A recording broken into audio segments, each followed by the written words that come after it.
Hello, this is Dr. Werner Vosloo from Restore BioClinic.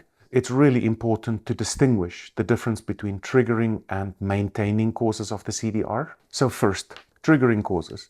Current medical approaches often focus on the symptoms your body produces in the various organ systems typically affected, and also discovering the triggering causes like stressful events, traumas, toxic exposures, infections, or illness. After the acute phase of the illness, these timeline events like a tick bite, mold exposure, flu-like syndromes as seen in COVID and mono are often less relevant in a few months or years' time after the chronic condition has set in.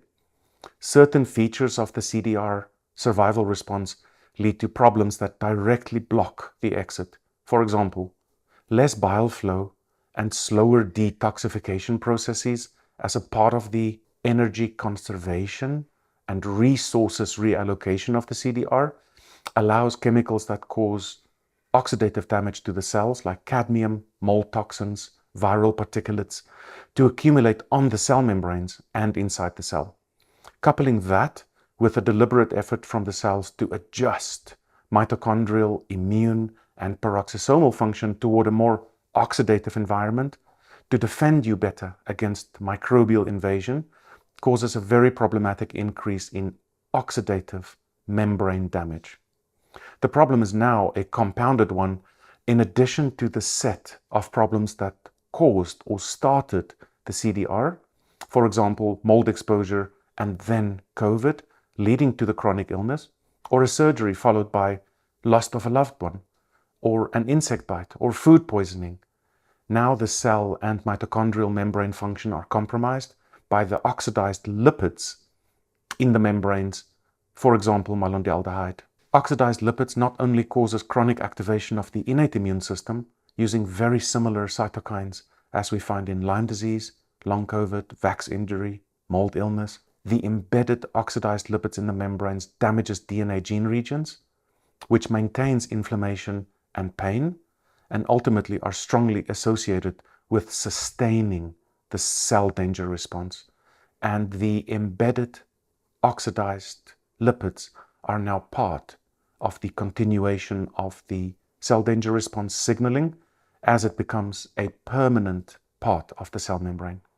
In modern day integrated medicine, the common strategies to undo the cell danger response includes superficial detoxification programs, broad spectrum antimicrobials for the reality of chronic infections, generic methylation support.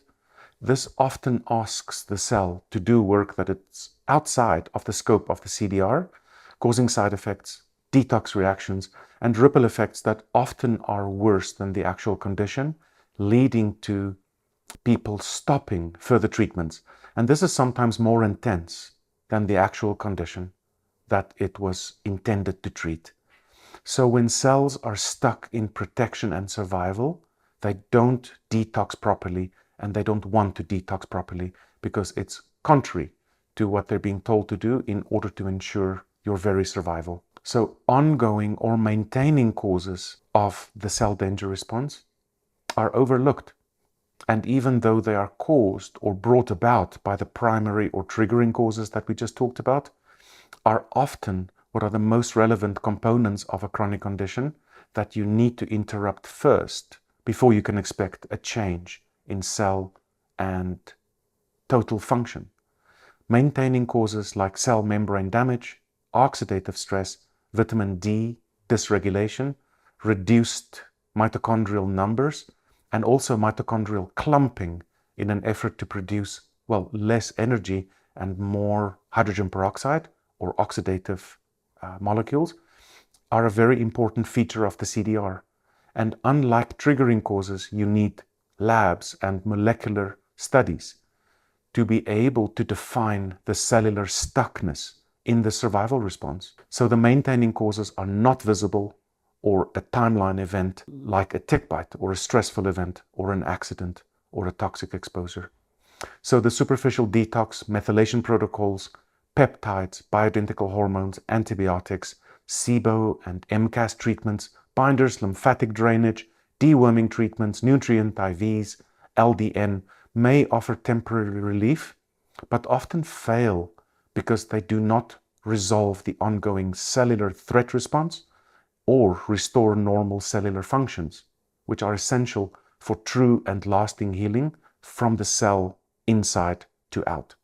When cells run the CDR, it does not readily allow resources to be applied towards these, and this is again another very important opportunity for us to do better with regards to reversing the cell danger response. Reach out to Restore BioClinic today to begin your personalized path to recovery. Our team is dedicated to guiding you through each step towards achieving optimal health after exiting the cell danger response.